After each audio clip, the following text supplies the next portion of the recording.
relación a hernias y eventaciones. Y la otra de la clase que quedaba pendiente, ¿no es cierto?, de cirugía general, que era la parte de patología física, que no será muy larga realmente. Muy bien, entonces vamos a hablar en primer lugar del tema de las hernias, y para poder hablar del tema de las hernias tenemos que saber sobre pared abdominal. ¿Qué hemos dicho del celular, doctora?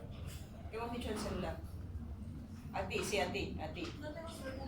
No, a ti no, a la chica, la doctora que está atrás. Tú no. Dentro de la... No voy a repetir eso varias veces, pero guarden su celular dentro de la mochila. Yo también lo he guardado igualito. Tengo seguramente más cosas que contestar que ustedes. Pero guarden su celular y después cuando termine la clase lo revisarán, qué sé yo, le mandarán saludos al enamorado o la enamorada. ¿Ok? Muy bien. Entonces, tenemos que para hablar de ventración o patología herniaria, tenemos que hablar y saber sobre pared abdominal. Y para saber sobre pared abdominal tenemos que recordar anatomía. En primer lugar tenemos lo que es la piel, tenemos lo que es el tejido celular subcutáneo. Después del tejido celular subcutáneo vamos a tener lo que es la fascia de Camper, la fascia de Scarpa, que a veces lo confunden algunos con la aponeurosis. Hay que tener bastante cuidado en eso, porque a veces al momento de cerrar los planos, cuando uno en lugar de cerrar la aponeurosis cierra una de estas fascias, pensando que es la aponeurosis, entonces condiciona que exista una hernia, una ventración en esa zona. Después de eso vamos a tener todo el estuche aponeurótico de los músculos que son parte de la pared abdominal. En primer lugar vamos a tener los músculos rectos. Estos músculos rectos están separados por la línea media o la línea alba, y el estuche de los rectos está conformado por las aponeurosis de los músculos que acompañan el músculo recto. El músculo recto per se no tiene aponeurosis propia, sino es la aponeurosis que acompaña a los músculos rectos. Y estos músculos van a ser oblicuo mayor, oblicuo menor y transverso. ¿Okay? Entonces, vamos a ver acá. Por ejemplo, este es un corte, ya obviamente han sacado la parte del recto. Tenemos las fibras del oblicuo mayor van en esta forma, las fibras del oblicuo menor en esta dirección. Si sacamos el oblicuo menor vamos a tener el transverso, y si abrimos, si cortamos el aponeurosis cortamos el oblicuo el transverso, vamos a encontrar lo que es la fascia transversalis.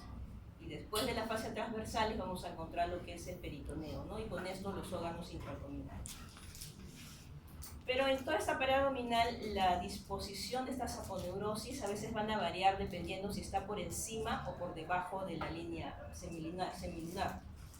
Y esta línea semilunar, si uno hace una línea imaginaria desde la apófisis sifoides hasta el pubis, dividiéndolo en 3/3, a nivel de los 2/3 superiores y el tercio inferior va a estar lo que es la línea semilunar, ¿no? La línea arcuata. Y sobre esa línea arcuata, o sea, por encima de esos 2/3 superiores, la aponeurosis de los rectos o la aponeurosis de los oblicuos, que van a corresponder al estuche de los rectos, está distribuida de la manera como la ven ahí en la pantalla. Entonces, tenemos el recto, ¿no es cierto? Tenemos los músculos rectos, y vamos a tener que la cara superior del músculo recto va a estar dado por la aponeurosis del oblicuo mayor y la hoja superior del oblicuo menor. Y la cara posterior va a estar dada por la hoja posterior o la hoja inferior del oblicuo menor, la aponeurosis del transverso, y posteriormente lo que es la fascia transversalis y el peritoneo. Eso es por encima. Por debajo de la línea arcuata, sin embargo, las 3 aponeurosis se fusionan en una sola y van a dar lo que es la aponeurosis en la cara anterior del recto. Y la cara posterior va a quedar prácticamente un poco débil, por así decirlo, porque no va a tener aponeurosis que lo respalde o que le ayude. Por lo tanto, es que se va a ver mayor cantidad de hernias inguinales o hernias plurales, porque está por debajo de la línea arcuata, que por ejemplo hernias epigástricas. Ese es el motivo, ¿no? Cuanto menos posibilidad de aponeurosis o pared de contención tengas, entonces mayor probabilidad a que hagas una hernia. Por eso, por la distribución es lo que da la frecuencia.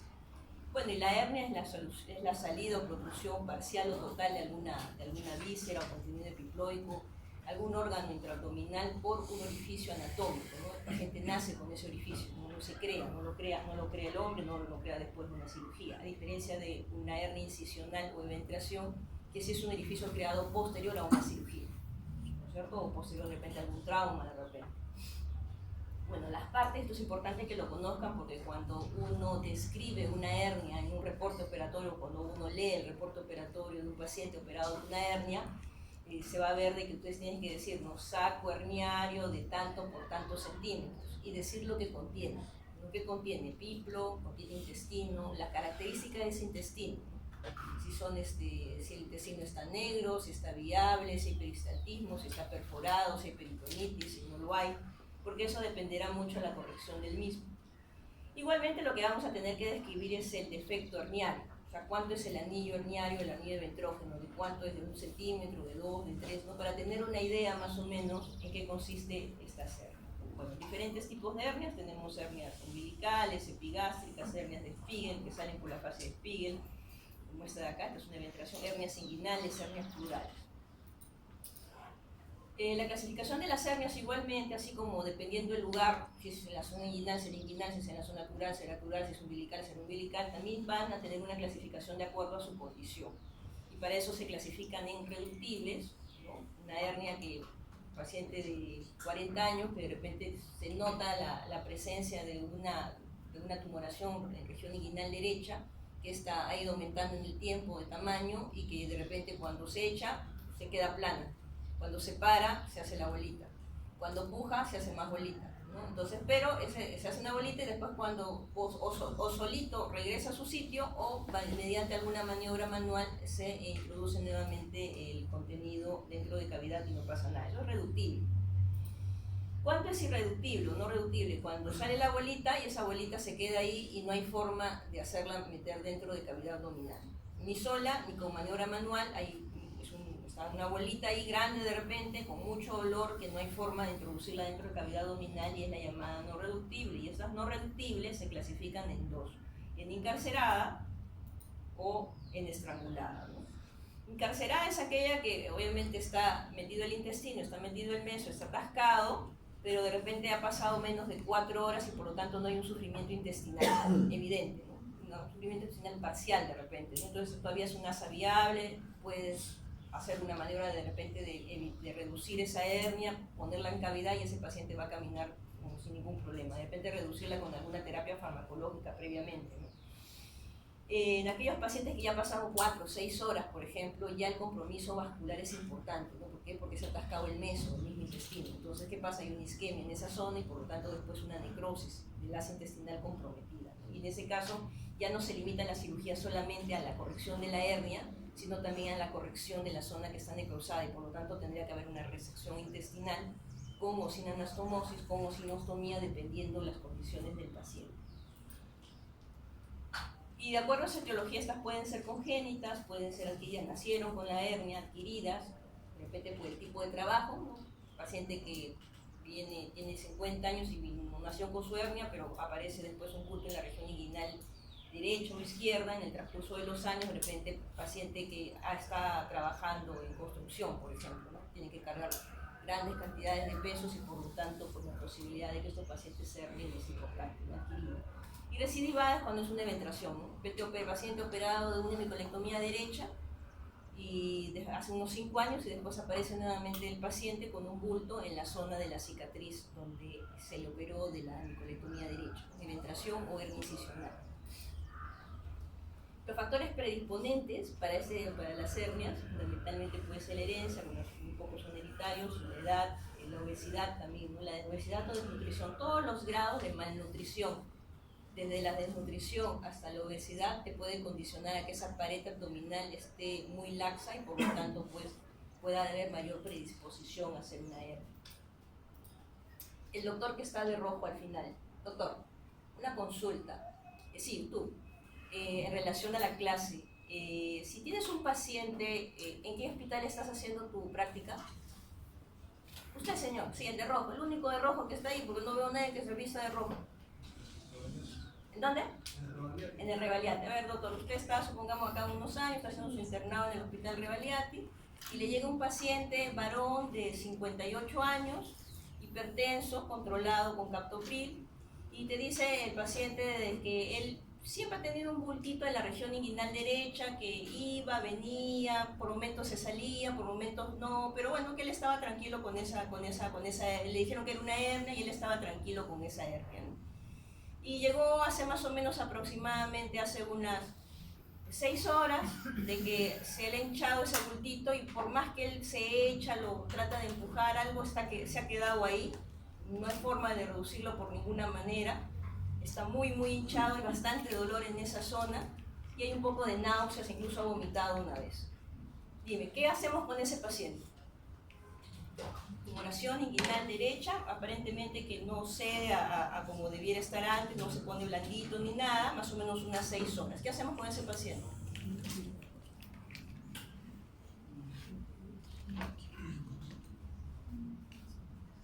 ¿Qué hacemos? Nada. Ay, doctor, me duele la hernia, te dice. Me duele el bulto, doctor, ayúdenme.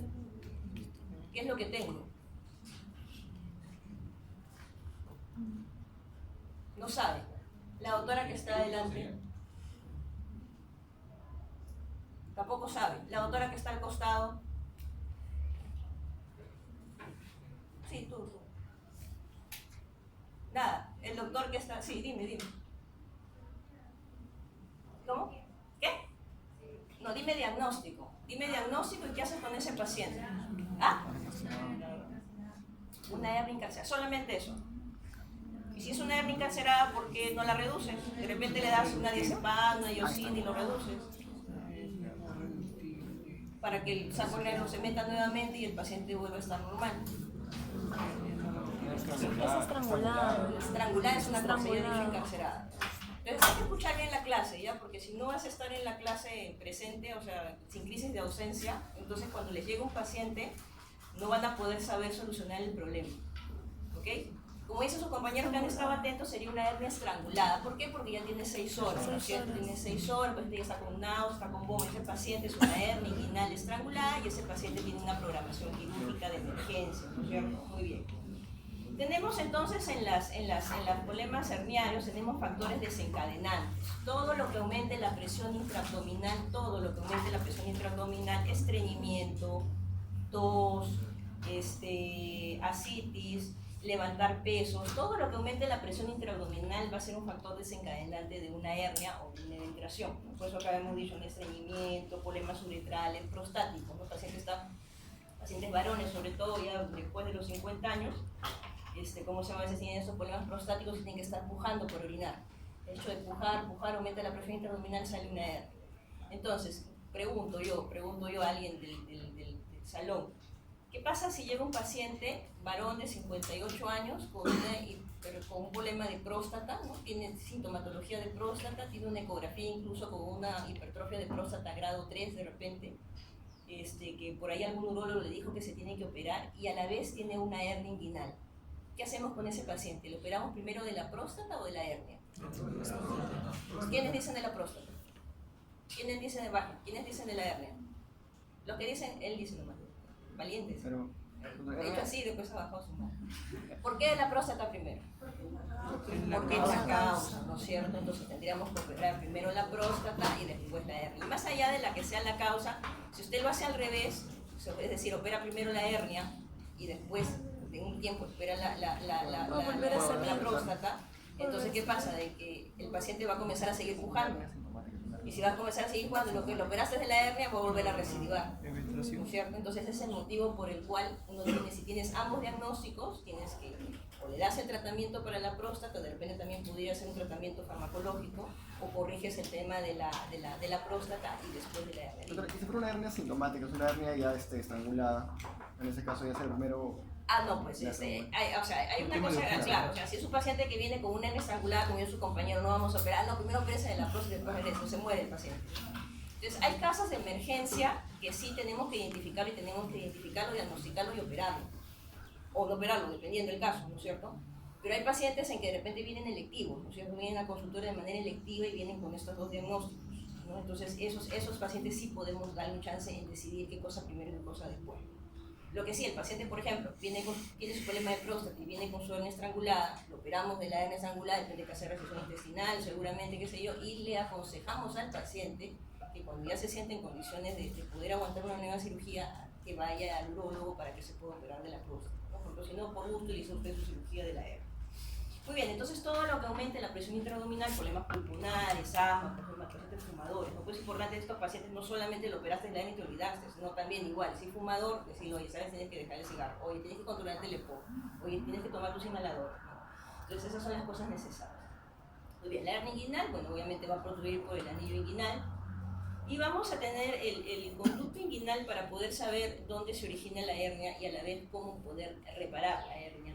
Tenemos de que el conducto inguinal, en primer lugar vamos a tener lo que es el ligamento inguinal o la arcada de Paupart, que va a ir a estas fibras aponeuróticas que van a ir de la espina ilíaca anterosuperior hasta la espina del pubis, van a ser lo que es la arcada de Paupart o el ligamento inguinal. Muy bien, a este nivel más o menos de la región inguinal vamos a encontrar el anillo inguinal superficial inguinal, por donde va a emerger el cordón espermático en los varones y el ligamento redondo en las mujeres. Y ese nivel es donde van a salir las hernias inguinales indirectas, o sea, a ese nivel. Entonces, esta zona de acá va a ser lo que es el conducto inguinal, y este conducto inguinal va a tener sus paredes, va a tener la pared anterior, o sea, la pared anterior, que va a ser la aponeuriosis del oblicuo mayor, va a tener una pared externa, que va a ser el ligamento inguinal, va a tener una pared interna, esta pared interna de acá, esta pared interna de acá, que va a ser el tendón conjunto. El tendón conjunto es prácticamente una fusión de fibras entre la aponeurosis del oblicuo menor y del transverso, tendón conjunto. Y la cara posterior de este conducto inguinal va a estar dado por la fascia transversalis. ¿Okay? Entonces, aponeurosis del oblicuo mayor, fascia transversalis, ligamento inguinal, tendón conjunto. Tener en cuenta esas estructuras porque eso es lo que nos va a ayudar después para hacer la reparación. Y en estas fascias transversales incluso vamos a tener lo que es los vasos epigástricos profundos, porque no son hay superficiales también, pero los profundos, los vasos epigástricos. Estos vasos epigástricos, por dentro de estos vasos epigástricos vamos a encontrar las hernias inguinales directas, y por fuera de los vasos epigástricos vamos a encontrar las hernias inguinales indirectas. Y por rato vamos a mirar mejor para que quede más claro ese concepto. Entonces, en esta zona, o sea, por encima del ligamento inguinal van a estar dadas todas las hernias inguinales, sea esta directa o sea indirecta. Por debajo de la hernia de la región inguinal va a estar lo que es la región plural, ¿no? Y por ahí es donde van a emerger las hernias plurales. Y las referencias van a estar que siempre van a estar en la parte interna de lo que vienen a ser los vasos femorales. Y de ahí la importancia también de conocer la anatomía, porque alguna vez, reparar una hernia plural, se han llevado un vaso femoral. Y es una tragedia para el paciente, se puede morir el paciente. Muy bien, entonces acá se puede explicar un poco mejor, ¿no es cierto? Tenemos el cordón espermático, digamos, levantado, disecado hacia arriba. Entonces acá tenemos lo que es el ligamento inguinal, tendón conjunto, fascia transversales, vasos epigástricos. Las hernias inguinales, si bien es cierto hay varias clasificaciones, la que vamos a ver acá es la clasificación de Nyhus, pero la clasificación de Nyhus básicamente nos va a ayudar a ver si es una hernia inguinal directa o indirecta. Las hernias inguinales indirectas es un defecto en el cierre del conducto peritoneo vaginal, ¿okay? Y va a ser intrafunicular, es decir, siempre va a haber un defecto a nivel del anillo inguinal profundo, que más o menos hasta este nivel, por donde va a emerger el cordón espermático, y va a ser intrafunicular, es decir, esa hernia inguinal indirecta va a acompañar al cordón espermático, incluso en algunos casos puede llegar hasta el escroto. Entonces las hernias inguinales indirectas son las que van a ser intrafuniculares y van a acompañar al conducto deferente, incluso en algunos casos hasta el escroto. Y van a salir, si ustedes ven acá los vasos epigástricos, siempre estas hernias inguinales indirectas van a salir por fuera de los vasos epigástricos. Sin embargo, las hernias inguinales directas es una falla de la fascia transversales, a nivel de un lugar que se llama el triángulo de Hessenhoff. El triángulo de Hessenhoff está formado, digamos, sus límites, por músculo recto, ligamento inguinal y vasos epigástricos. Entonces, cuando uno abre el pie, el tejido subcutáneo, abre la aponeurosis del oblicuo mayor y seca el cordón espermático, si uno ve que la hernia está siguiendo al cordón, evidentemente es una indirecta, está por fuera de los epigástricos, indirecta, pero si uno levanta y ve que no hay nada acá y más bien de acá protruye, entonces significa de que es una hernia inguinal directa. Dependiendo de eso, también el manejo puede variar un poco. Muy bien, acá mejor, ¿no? Hernia inguinal acá, indirecta, sigue el cordón, directa, fascias transversales y las plurales por debajo del ligamento inguinal. Esto, bueno, es la diferencia entre hernia inguinal directa y directa. Tenemos lo que es la clasificación de Nyhus, clasificaciones de hernias, igualmente hay muchas. Esta es la más sencilla, digamos, de aprender y que sería bueno que se la supiera. Es la clasificación de Nyhus que divide en cuatro. La tipo 1 es aquella hernia inguinal con persistencia del conducto peritoneo vaginal. Usualmente son los pacientes recién nacidos o niñitos pequeños, una persistencia del conducto peritoneo vaginal. El tipo 2 solamente se queda ahí nada más. El tipo 2, aparte de esto, va a haber un anillo inguinal interno dilatado. Y el saco puede ocupar todo el conducto inguinal, pero no llega hacia el escroto, tipo 2. O sea, son inguinales indirectas, puras. Y las tipo 3 se van a dividir en 3. No vamos a tener las hernias inguinales por defecto de la pared posterior, 3A o directa. Vamos a tener la 3B, que es la inguinoescrotal, una indirecta, pero que además va a llegar hasta el escroto. Hernias en pantalón, cuando encontramos ambos tipos de hernias, directas e indirectas. ¿Okay? 3C, cuando son crurales, y tipo 4, cuando son recidivales. Entonces, eso es más o menos la clasificación de Nyhus para tenerlo en consideración. Igualmente, cuando uno hace un reporte operatorio, si uno pone diagnóstico postoperatorio, de repente pondrá hernia, inguinoescrotal, y entre paréntesis puedes poner Nyhus tipo 3B. Entonces ya sabemos de qué cosa estamos hablando. O a veces pueden encontrar solamente la clasificación, ¿no? Como Nyhus tal, Nyhus 2, Nyhus 1, y usted no sabe a qué se trata, no se trata de eso. Sí, dime. ¿Son dos hernias o es una sola que se divide? Al dividir por parecen dos. Ya, hay de los dos tipos. Una que son las dos, o sea que convergen las dos, y hay otra que prácticamente es como que si fuera una sola, pero que se dividiera en dos, digamos, ¿no? Como que se abriera, digamos, ¿no? Pero es una sola. Y hay otra que sí es las dos cosas en cuenta. Entonces, ambas son de sí, ambas son de Muy bien, yo puedo hablar tanta cosa, qué cosa es lo que nos importa en la cirugía. Y lo que nos importa en la cirugía, en primer lugar, vamos a tener un primer tiempo que es el abrir piel, ¿no es cierto?, tejido celular subcutáneo, vamos a abrir canal inguinal. Vamos a tener un segundo tiempo donde vamos a disecar el saco herniario. Vamos a disecar el saco herniario, vamos a tratar el contenido del saco herniario, que hemos dicho que no sabemos si estará encarcerado, estrangulado, o no habrá nada de contenido de repente. Trataremos el saco y habrá un tercer tiempo que va a depender del tipo de técnica que escojamos para poder solucionar el problema, ¿no? Y tenemos estas técnicas, ¿no? Bueno, técnicas en hernias igualmente fácil, más de 20. Pero las más importantes que ustedes se deben acordar son de estas tres: Bassini, Lissenthal y McVeigh. ¿Okay? Un montón de tipos de. Muy bien, entonces tenemos el primer tiempo. Vamos a, obviamente, ubicamos en el paciente la arcada del compar, ¿no? Hemos dicho, identificamos espinilla anterosuperior, la zona del pubis, por encima, región inguinal, y podemos hacer incisión transversa o incisión oblicua. Eso es decisión de cada cirujano. No hay variación en que una sea mejor que la otra. Una vez que se abra piel, se abre tejido celular subcutáneo. Hemos dicho que abrimos fascia de escarpa, fascia de Camper, fascia de escarpa.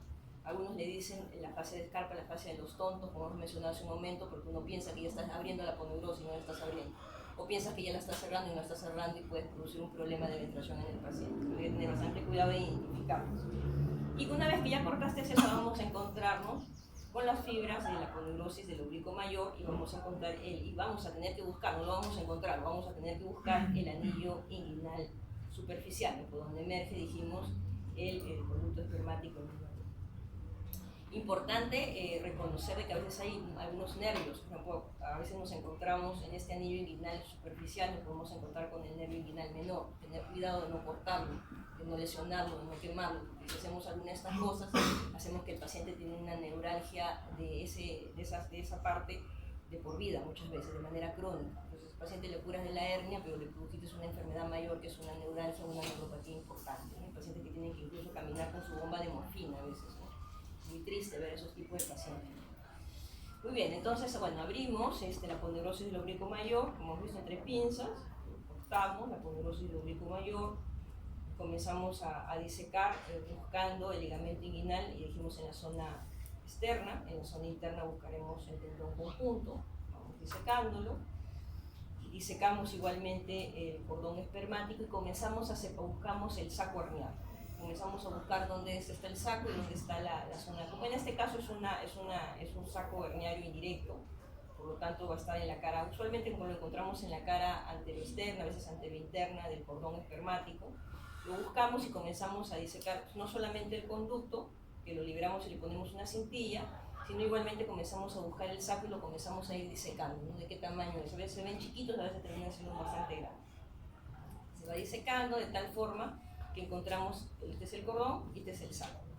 Una vez que disecamos todo el saco, lo que hacemos es abrir el saco herniano. Abrimos el saco herniano y vemos su contenido. A veces no contienen nada, a veces contienen epiplum, a veces contienen intestino viable y a veces contienen intestino no viable, ¿no? Cuando no es no viable ya tenemos que abrir ya cavidad abdominal, hacer recesión intestinal, que es otra historia, ¿no? Pero hablamos de una hernia común y silvestre que vendría de manera electiva, entonces abriríamos, seguramente encontraríamos epiplum o intestino viable, lo que hacemos es introducirlo nuevamente a cavidad abdominal a nivel de estrago. Si uno introduce su dedito por donde está viendo la figura, va a encontrar lo que es el anillo inguinal profundo dilatado. Introduce todas las vísceras, lo que estuviese ahí, y posteriormente a eso lo que va a hacer es, puede darle un doblez a esto o no también, pero lo importante es de que se tiene que anudar o en punto transfixiante o darle la vuelta a la base del saco herniano de la mejor forma. Asegurarse que no haya contenido, porque si no se tuerce con todo el contenido, evidentemente, y posteriormente a eso o lo ligas o le pones un punto transfixiante, una jareta, lo que quieras, y ligas a nivel del cuello del saco herniano, ¿no? Y cortas obviamente el excedente y ese saco herniano, si usted lo desea, lo puede enviar a anatomía patológica para que lo estudie, solamente para que nos diga que es un saco herniano. Cortamos esta zona y vamos a tener obviamente el cordón, vamos a tener ya el saco herniario, ya no tenemos saco herniario, solamente tenemos el muñón prácticamente del saco herniario. Entonces ahí vamos a tener que decidir qué tipo de cirugía hacemos. Si es una cirugía, una técnica de una hernia inguinal indirecta, vamos a escoger dos tipos, o Bassini o Lister. La reparación de Bassini, y hablamos de la reparación de Bassini porque la reparación de Bassini fue la primera descrita en el tema de las hernias inguinales, ¿no? Y la reparación de Bassini es básicamente una rafía entre dos tendones. El tendón inguinal, ligamento inguinal y el tendón conjunto. Entonces lo que se hace es lo que habíamos visto en un primer momento, ¿no es cierto?, que era disecar bien y ligamento inguinal y tendón conjunto. Ya no existe, ya el saco herniano, ya lo ligamos a su base, tenemos el cordón y lo que vamos a hacer es puntos nylon, puntos separados de nylon 1-0, ¿no?, entre el tendón conjunto y el ligamento inguinal. Se hace desde prácticamente a nivel de la espina del pubis hasta llegar a la zona del anillo inguinal profundo. Lo importante en este último punto es de que, si bien cierto, este anillo va a estar dilatado, y la idea es colocar un punto que ayude a que disminuya digamos, de lo que está dilatado, cerrar un poco ese conducto, lo suficiente para que no salga otra hernia, pero no ser tan exagerados en de repente hacerlo demasiado apretado y por lo tanto colapsamos los vasos espermáticos, entonces va a tener una necrosis electrónica, ¿no es cierto? Entonces, no, obviamente el anillo tiene que ser lo suficientemente ancho para que pase el cordón espermático sin ningún problema, pero no dejarlo muy dilatado porque si no va a volver a salir la hernia y por gusto usted lo puede caer.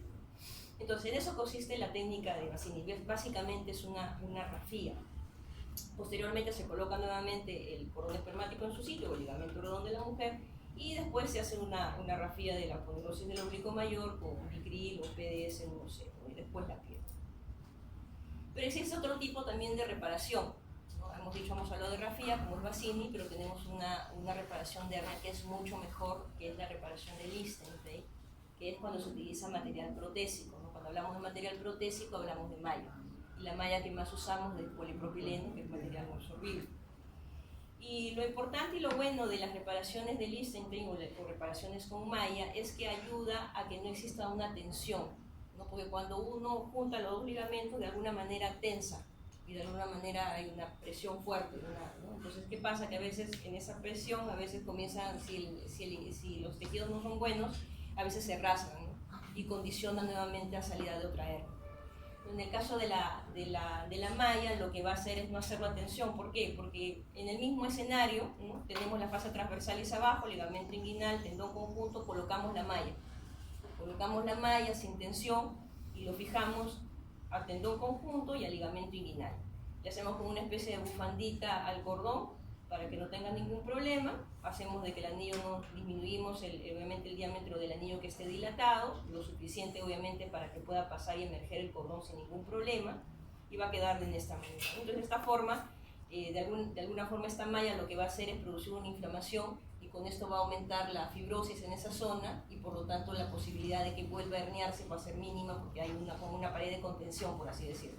Y por otro lado, no tiene la desventaja de la tensión, de que se resbalen los tejidos, porque esta malla no la estás utilizando con tensión, está solamente libre encima, así es, de las fascias transversales y entre ambos ligamentos.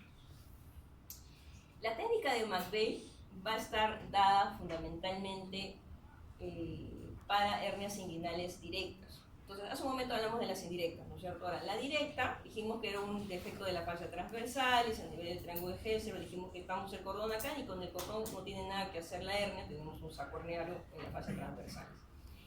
Cuando el saco herniario es directo, a diferencia del indirecto que lo abríamos, veíamos su contenido y toda la historia, en el caso del directo no se abre. Lo que se hace con el directo es invagina, con una jareta. Se hace una jareta alrededor, puede ser con material absorbible o no absorbible, pero usted desee, ¿okay? Y se invagina este saco herniario.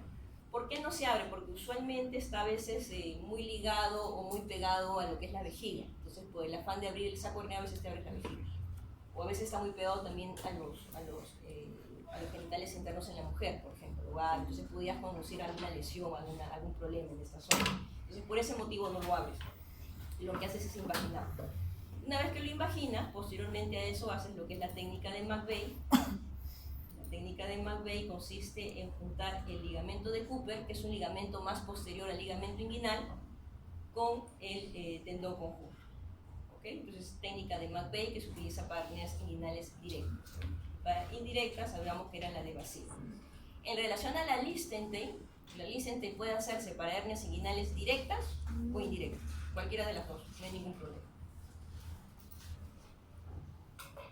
Ventajas y desventajas en herniografías como Bassini o hernioplastías como Lichtenstein.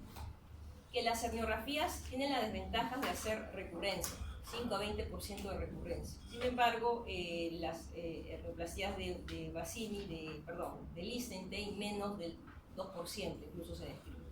¿Okay? Entonces hay que tener bastante cuidado en el momento de escoger o hernioplastías o herniografías.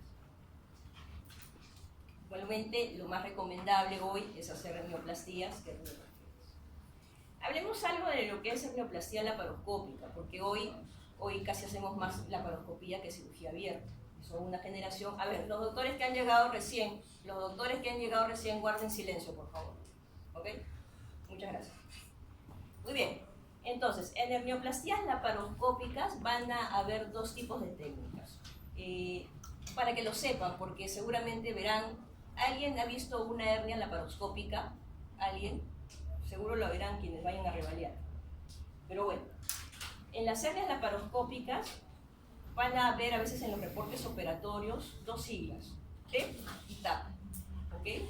La cosa es que tengan una idea de las hernioplastías laparoscópicas. No significa que van a saber cómo es exactamente, cómo tienen que poner, porque obviamente eso es un tema más avanzado como para un tema de residente de cirugía. Pero sí tienen que saber cuando ponen hernia TEP, TAP, qué cosa es eso.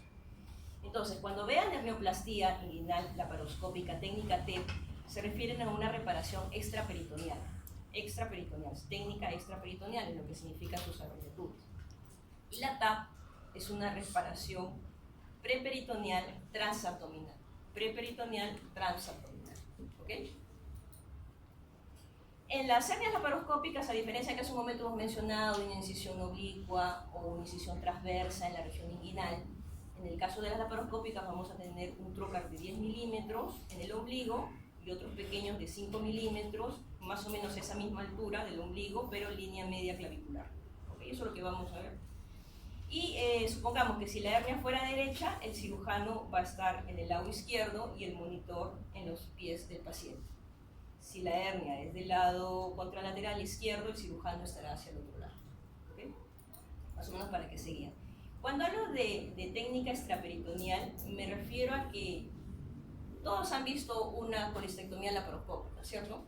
Todos han visto una colestectomía laparoscópica. Uno sea con la aguja de Veres, sea con peritoneo abierto, uno entra a cavidad abdominal, ¿no es cierto? Y ve todo el contenido abdominal. En la extraperitoneal usted no llega a cavidad abdominal. ¿Qué es lo que hace? Uno hace una incisión dentro del ombligo, va disecando los planos y se ubica prácticamente por debajo de la aponeurosis y por encima del peritoneo. Y coloca un trocar, que llamo el trocar balón, como esto, que tiene como un manguito, y lo que va a hacer es ese balón hacerlo crecer ese manguito, lo insufla, y ese espacio virtual se convierte en un espacio real. Y sobre ese espacio es donde se trabaja una hernia inguinal técnica de TEP, espacio extraperitoneal. Bueno, esto no le voy a decir mucha cosa porque eso va a ser un poco complicado. Van a trabajar en esa zona y van a colocar una malla, ¿no? En la técnica de TAP, sin embargo, el abordaje transabdominal, ese sí llega a cavidad abdominal. Si llega a cavidad abdominal, pues como se ve en los varones, esto como se ve en las mujeres. Y bueno, lo que vamos a tener en cuenta es lo siguiente. Solamente para tener una idea, si uno ve la cavidad peritoneal hacia la parte pélvica del varón, vamos a tener lo que es la vejiga, vamos a ver los vasos femorales. Si bien es cierto, a veces no es que vean los vasos femorales, pero van a ver cómo laten los vasos femorales.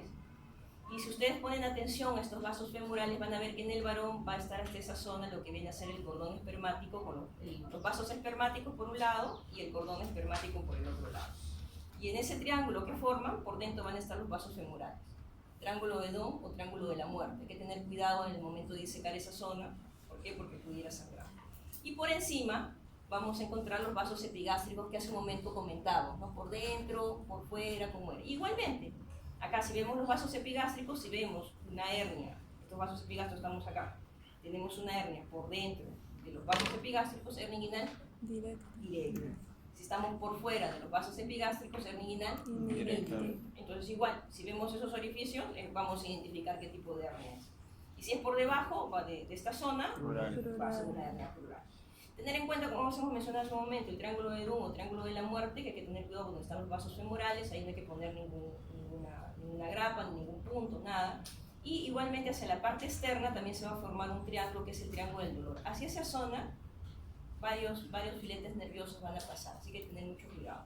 ¿Por qué? Porque al final la cirugía va a consistir en disecar toda la parte del peritoneo, encontrar todas estas estructuras, disecar el saco, cortarlo o disecarlo de alguna manera y después colocar una malla.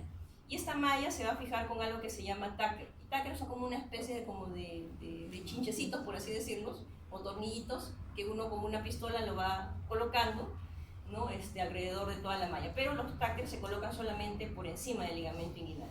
No sé, a nivel del Cooper, el primer tacker se pone a nivel del Cooper y de ahí por encima todo. ¿Por qué no por abajo? Porque tenemos el triángulo de Dohm o triángulo de la muerte y hacia la parte externa vamos a tener los filetes nerviosos. Y si le ponemos un tacker ahí, condicionamos a un paciente con una neuralgia crónica.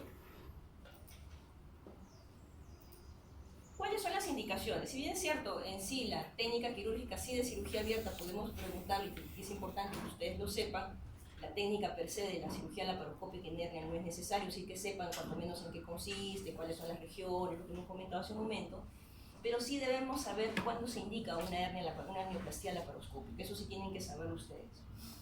Y se indica en 3 circunstancias. Una, cuando es una hernia recurrente, por ejemplo, un paciente lo operas de una Bassini o de una Lichtenstein, de repente, hace 3 años, y viene el paciente y hace una recurrencia de esa hernia. Ese paciente de nada le va a servir que le hagas nuevamente Bassini, Lichtenstein, lo que quieras. Tienes que hacerle una hernioplastia laparoscópica, la que tú desees. Si tiene una hernia bilateral, igualmente, hacerle 2 cortes a cada lado, como que no tiene mucho sentido, mucho dolor, ¿no? Mejor hacerlo por laparoscopía, 3 huequitos, se acabó la historia. Y la sospecha de una hernia femoral sincrónica. Y la sospecha de una hernia femoral sincrónica, usualmente en las mujeres, los pacientes que tienen hernias inguinales, en mujeres tienen el 35% de tener hernias crurales acompañadas. ¿Okay? Entonces hay que tener en cuenta esas cosas para poder decir si este paciente va a cirugía abierta, no, este paciente va a cirugía laparoscópica. Bien, entonces ahora qué técnica hacemos. Hay diferentes guías, manuales, en poder decidir qué tipo de hernioplastia o qué tipo de técnica quirúrgica realizo. Esta es una revisión bien simpática, donde te habla de lo siguiente. Cirugía selectiva, vamos a lo que es más común, cirugía selectiva. Paciente varón, que viene con una hernia inguinal unilateral, derecha o izquierda. ¿Qué le indicamos? Le podemos indicar o cirugía laparoscópica, TEP o TAP o Listenberg. Cualquiera de las dos, depende de sus posibilidades, dependiendo de dónde estén, de repente en el lugar donde estén no tienen laparoscopía, entonces lo hacen con cirugía abierta, de repente el paciente no quiere laparoscopía, quiere cirugía abierta, cualquiera de las dos indicaciones son válidas para un paciente varón con una hernia unilateral. Pero ¿qué pasa cuando es una mujer con una hernia unilateral? Ese paciente que es mujer con una hernia unilateral es mejor operarlo por laparoscopía. ¿Por qué? Porque ustedes han visto hace un momento la visión que usted tiene por laparoscopía en poder ver los diferentes anillos herniarios, tanto de un lado como del otro, es mucho mejor en cirugía abierta. Entonces, si el paciente, hemos dicho que un 35% de mujeres tienen, además de hernia inguinal, tienen una hernia crural, entonces es mejor diagnosticarla con laparoscopía. Y evitar que ese paciente de repente lo operemos de cirugía abierta y después regrese nuevamente con una hernia o una crural que no vimos, obviamente, porque no llegamos a ese espacio, ¿no? Porque ustedes, cuando hemos hablado en su momento, hablamos de encontrar y buscar todo el espacio en la región inguinal cuando hacemos cirugía abierta, pero no buscamos el espacio crural, porque no es nuestro interés. Pero cuando existe una mujer con una hernia inguinal unilateral, es mejor hacerlo por laparoscopía. ¿Qué pasa si es hombre o mujer y es bilateral? Laparoscopía sería la indicación, porque hemos dicho bilateral, mejor el dolor, menos incisión y todo eso. Cuando es una inguino escrotal, es una hernia grande, es mejor hacer cirugía de Listenberg, porque a veces la laparoscópica a veces puede lesionar en algún momento cuando es tan grande, a veces no hay mucho campo para mirar bien, entonces a veces es mejor hacer en una hernia escrotal, inguino escrotal, una cirugía de Listenberg. Si tiene cirugías previas, pélvicas, próstata, de repente apendicitis con peritonitis, ¿no? Entonces en esos pacientes es mejor no hacerlo laparoscopía. ¿Por qué? Porque va a haber muchas adherencias, de repente tengo una asa pegada a la pared, puedo lesionar el asa, entonces en esos casos hacemos cirugía de Listenberg. Pacientes que de repente pudieran tener indicación de cirugía laparoscópica, pero que no pueden tolerar anestesia general. Pacientes de repente con ICC grado 3, ¿no? Grado 4, pacientes con EPOC severo de repente, ¿no? Que no pueden tolerar anestesia general, ¿no? Y la laparoscopía siempre se tiene que hacer con anestesia general, ¿no? Entonces en esos casos podemos utilizar el Listenberg, porque el Listenberg puede ser una anestesia regional o puede ser una anestesia local. Y cuando hacen recurrencia a los pacientes operados de hernia ya previamente, tenemos que preguntarle, bueno, obviamente examinar al paciente y preguntar al paciente si la cirugía que le hicieron primero fue de una cirugía abierta, entonces la recurrencia se trata con cirugía laparoscópica. Si la primera cirugía que le hicieron por laparoscopía y hizo recurrencia, la recurrencia tendrá que tratarse con cirugía abierta. ¿Okay? Entonces más o menos en eso consiste qué tipo de cirugía voy a escoger de acuerdo a si es electivo. Cuando es emergencia las cosas cambian un poco. ¿Por qué? Porque cuando ya hay una hernia, digamos, encarcerada, peor aún estrangulada, ya la emergencia ya no es la hernia, sino es la resección de intestino y la anastomosis. Y muchas veces no se corrige la hernia en una primera intención. ¿Por qué? Porque no hay forma de ponerle malla a una cavidad contaminada, por ejemplo. Entonces ahí sí ya cambia la cosa, ¿no? Pero bueno, en temas de electivos sí es factible escoger qué tipo de técnica nos haría bien. ¿Alguna pregunta hasta ahí? ¿Duda o comentario? ¿Preguntas? ¿Dudas o comentarios? ¿Ninguna? Seguimos entonces. Muy bien, la hernia crural, hace un momento hemos comentado, es más frecuente en la mujer, incluso la relación es de 6:1, es más frecuente en el lado derecho y en el lado izquierdo, y hay que hacer un poco del diagnóstico diferencial. Y es importante hacer el diagnóstico diferencial porque nos podemos llevar algunas sorpresas, ¿no? Y llevar a sala de operaciones a pacientes que de repente no necesitaron de sala de operaciones. Entonces, a ver, doctor, a ver, si viene un paciente paciente varón, por ejemplo, ¿no? Con una hernia, con un bultito, digamos, que pareciera que fuese una hernia en la región crural, para poder decidir qué tipo de diagnóstico, o sea, o hacer un diagnóstico diferencial y decidir cuál es o cuál no es, ¿qué examen usted pudiera pedir? ¿Con todo eso? Sí. ¿Diferencial? ¿Podría ser una ecografía Ecodoppler? ¿Un ecodoppler de dónde? ¿De esa región? De la región de partes blandas, ¿no es cierto? Se pone ecodoppler de partes blandas de la región inguinal derecha, inguinal izquierda, ¿no es cierto? Entonces, tenemos que ver, obviamente a veces se confunden con adenitis, ¿no? Entonces hay que preguntar al paciente, de repente el paciente está con infección urinaria, tiene un bultito ahí y usted lo programa en sala de operación para una hernia inguinal, ¿no? Una hernia crural. No, no era eso, era solamente ganos, por gusto lo llevaron a sala de operación. De repente el paciente necesitaba tratamiento antibiótico y no tener mayor cosa dentro de la sala. Lipomas, igualmente, los lipomas usualmente no se operan, a no ser que sean muy fastidiosos para el paciente. El absceso del psoas, esto es más un problema infeccioso del psoas, y varices de Safena así, a veces se han pensado de que es un saco herniario, es una varice de Safena importante y produce un sangrado tremendo que puede llevar a fallecer incluso en sala de operaciones al paciente. Entonces hay que tener en cuenta estos diagnósticos diferenciales al momento de decidir si es una hernia crural o no. En su momento hemos mencionado, este es el ligamento inguinal, y tenemos hacia abajo lo que es por encima era lo que es el anillo inguinal, tenemos por abajo lo que es la arcada femoral, y va a tener una parte que es músculo nerviosa y va a tener otra parte que es vascular, ¿no? Donde estamos los vasos femorales y de ahí la importancia de saber reconocerlos. Y los límites, digamos, de estas hernias crurales, vamos a tener lo que es la cintilla iliopubiana, el ligamento inguinal, vamos a tener el ligamento de Gimbernard, la parte interna, hacia la parte externa la cintilla iliopectinia y hacia la parte posterior el ligamento de Cooper.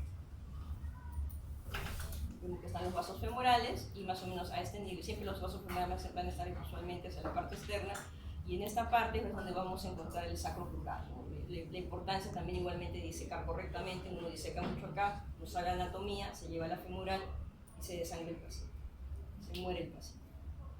Muy bien, esto es aquí. ¿Cómo corregir una hernia crural? En un momento comentamos de las hernias inguinales, cómo corregimos las hernias. Entonces, este es el ligamento inguinal o tracto iliopúbico, tenemos el anillo inguinal superficial por donde emerge el cordón espermático, tenemos el saco herniano, tenemos los vasos femorales acá. Es importante, como hace un rato mencionamos, cuando nosotros vemos la región inguinal por cirugía abierta, abrimos esta zona de acá y la miramos, ¿no es cierto? Pero cuando vamos a hacer una cirugía de la crural tenemos que ver toda esta zona. Entonces tenemos que ubicar obviamente el saco herniario, disecarlo. Una vez que lo disecamos como acá, se abre el saco, se ve el contenido, se pone un punto o una jareta alrededor del cuello del saco herniario, se corta el excedente y varias formas de corregirlo. Una forma es con rafía y otra forma es con malla. Y la forma con rafía lo que se puede hacer es la técnica de cadenar, que lo que junta es lo que viene a ser el ligamento inguinal con el tendón del ligamento de Cooper, la técnica de cadenar, y tenemos lo que es la técnica de Bassini para hernia crural, cuando juntamos el ligamento inguinal a la fascia pectina. Es un defecto pequeño y lo que hacemos es rafiar esos dos ligamentos. Pero como hemos comentado, a veces es mucha tensión. Entonces a veces lo que hacemos es colocar una malla y lo fijamos en el Cooper y en el ligamento inguinal o en la fascia pectina y en el ligamento inguinal, ¿no? Esa malla que podemos colocar. A veces se ponen conitos, como acá, se enrolla como una serpentina, a veces ya vienen prefabricados, incluso como un cono se coloca ahí y solamente se fija con polipropileno a cada uno de los lados, ¿no? Las complicaciones de las hernias inguinales en general no solamente las inguinales, sino todo tipo de hernias después de una operación, son los hematomas. Entonces uno no hizo una buena hemostasia, hace un gran hematoma, eso debe doler como diablo. Tener cuidado siempre, ser muy prolijo en el tema de la hemostasia, ¿no? La infección, 1%, a veces hay rechazo de malla también en menos del 1%. Se ve muy, muy raro, pero se ve rechazo de malla, hay que volver a operar al paciente y sacarle la malla. Y en algunos casos también puede dar oquitis o atrofia testicular, sobre todo cuando no tomen en consideración lo que mencionamos del anillo inguinal profundo, ¿no? Cuando ponemos la malla, cuando ponemos el último punto, ¿no? Si lo hacemos muy cerrado, eso comienza a haber disminución de la vascularidad y por lo tanto comienza a ser atrofia testicular o oquitis. El tema de la recurrencia, 1 al 5%, eso dependiendo de la técnica que utilices. A veces hemos hablado incluso en cirugías de rafías o Bassini puede llegar hasta el 20%.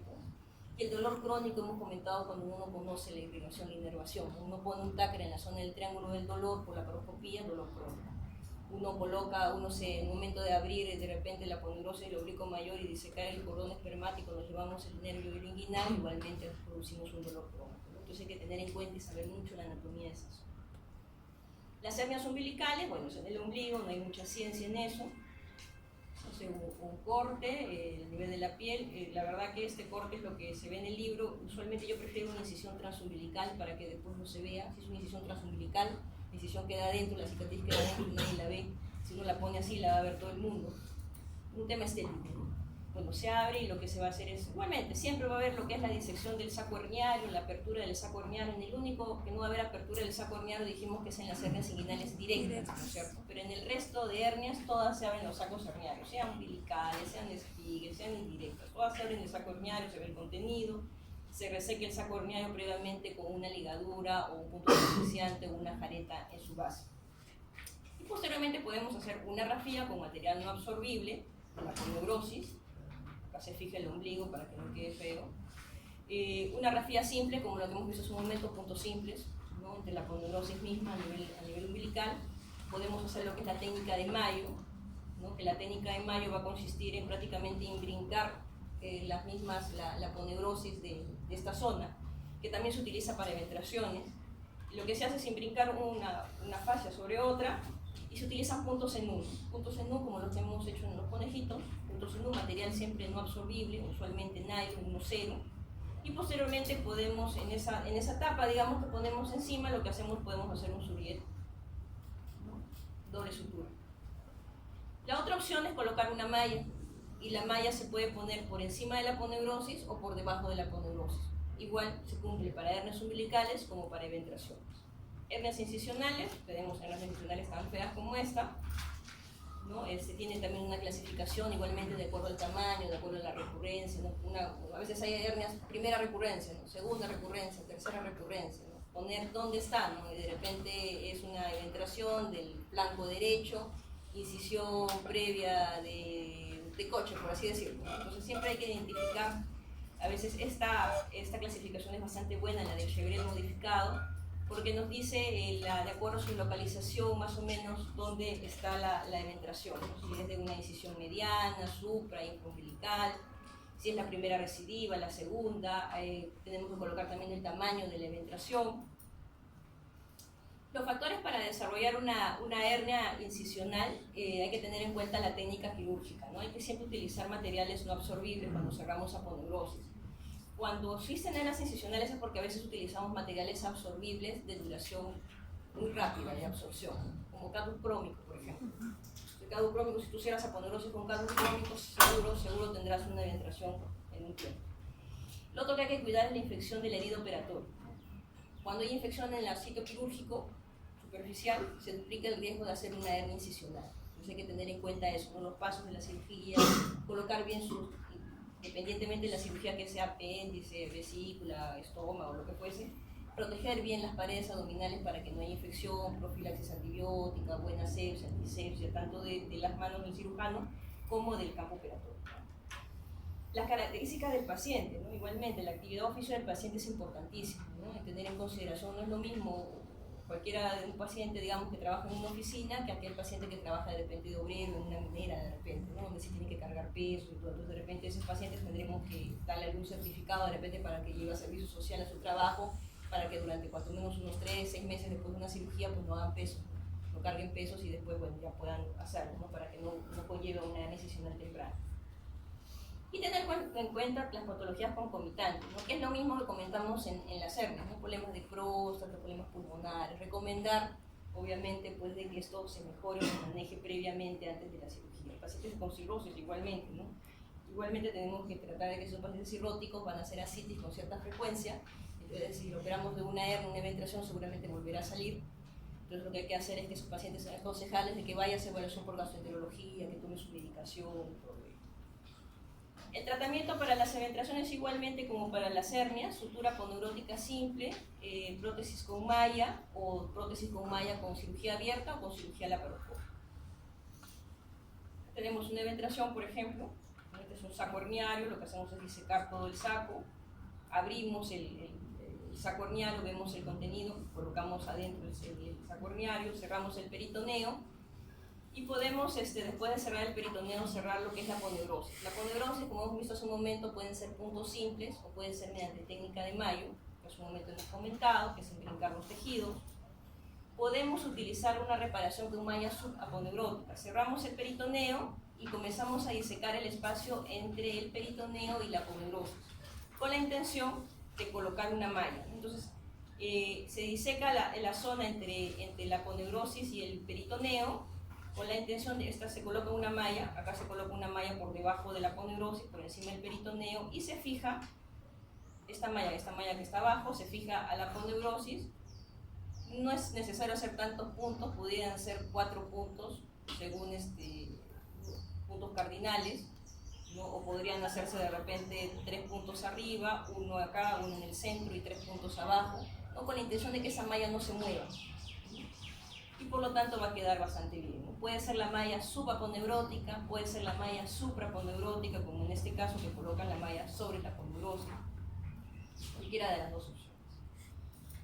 El material protésico, hay diferentes tipos de materiales protésicos, ¿no? Así como las suturas, ¿no? Que habían absorbibles y no absorbibles, igualmente los materiales son exactamente los mismos, ¿no? Son los no absorbibles como el poliéster, como el PTF, como el polipropileno, y los reabsorbibles como la polilactina o el polilocólico. En algunos casos, no hemos tenido una foto de esto, pero en algunos casos la eventración es tan grande que no hay forma de poder tener acceso a que se junte con toda la aponeurosis. Si se quiere poner una malla se podría colocar, pero la malla estaría en contacto con el asa intestinal. Entonces hay lo que se llaman las dual mesh, que por un lado la malla es de material absorbible, y por lo tanto no hay ningún problema de que se pegue al epíplo o al intestino, y por el otro lado es material no absorbible como el polipropileno. Entonces por encima hace todo el fenómeno inflamatorio de producir como una barrera de contención para evitar de que esta eventración salga. Por otro lado, en la zona absorbible hace de que el intestino no se pegue en esta zona. Las más comunes realmente de colocar en tanto subaponeurótico como supraponeurótico son las mallas de polipropileno, o comúnmente se llaman nombres comerciales las mallas de Marlix, ¿no? Y pueden ser de diferentes formas, ¿no? Hay rectas, vienen a veces prefabricadas ya para los problemas de hernia inguinal, vienen con conitos, por ejemplo, acá como en esta zona, ¿no? Diferentes formas. Preguntas hasta ahí, preguntas, dudas para terminar esta primera parte. Acá, preguntaré yo. A ver. El doctor que recién acaba de llegar. Doctor, cuéntenos, ya estamos por acabar justo el tema de las hernias y yo tenía una duda existencial.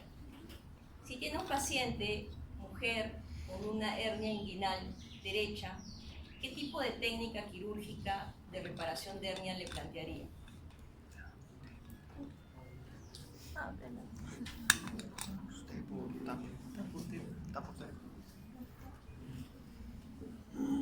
Nada. El doctor que está al fondo, el de blanco. ¿Es directa? La misma pregunta, sí, usted. La misma pregunta. Ni la más mínima idea. El doctor que está al costado, que parece del ejército, parece. Tampoco. Hay que poner más atención, ¿sí? Los doctores que están adelante. Tapotep. Tapotep, ¿no es cierto? La paroscópica, ¿no es cierto? Muy bien, la paroscópica. A ver, otra pregunta. A ver, el doctor de morado, que está al fondo. Sí, doctor, ¿cómo está usted?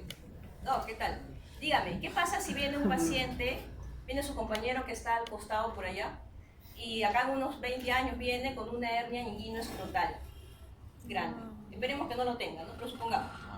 Entonces, ¿usted qué técnica? Sí, el demorado. Entonces, ¿usted qué técnica le daría a este tipo de paciente? Diría, sí, tienes una hernia inguinoescrotal, yo te voy a operar porque yo soy cirujano, le dice. ¿Qué técnica le haces? Nada, el doctor que está al costado. Sí. Hernia inguinoescrotal. Nada. Muy bien. Tenemos un grupo que sabe y un grupo que no sabe. Esperemos que se contagie el grupo que no sabe y el grupo que sabe. Esperemos. Muy bien, para terminar esta parte de las hernias, hay lo que es la hernia de Anjan, ¿no? Esto es pregunta del ENAM, pregunta de residencia, no solamente para tener el concepto claro y en algún momento, seguramente en algún momento de sus vidas lo verán. Tenemos las hernias de Anjan, que es un saco herniano, es una hernia inguinal donde su contenido es el apéndice cical. O sea, es caprichoso, el apéndice se metió dentro del saco herniano. Tenemos lo que es la hernia de Littré, que es el divertículo de Meckel, ¿no? Dentro del saco herniario. Y tenemos las hernias de Richter, que tiene bastante cuidado con las hernias de Richter, porque en las hernias de Richter, como ven acá, ven el asa intestinal y parcialmente está peñiscada por el saco, digamos, por el anillo inguinal. Por el anillo inguinal o podía también ser umbilical o lo que fuese, ¿no? Entonces hay que tener mucho cuidado, ¿por qué? Porque estos pacientes, usualmente cuando el paciente se encarcera y después se estrangula, el paciente presenta un cuadro obstructivo. Pero en los pacientes con hernias de Richter no sucede eso porque sigue pasando el contenido intestinal. Entonces tú puedes pensar, oye, no, esto no es nada, ¿no? Incluso a veces le palpas la hernia inguinal, no, pues está chiquita, no parece. No parece, sí parece, está peñiscando y está produciendo a veces una gangrena en el paciente y tenemos que operarlo de emergencia, ¿no? Entonces parcialmente, de alguna manera, constriñe el intestino, ¿no? Hernia de Richter. Muy bien, preguntas hasta ahí para pasar a lo que es la parte de los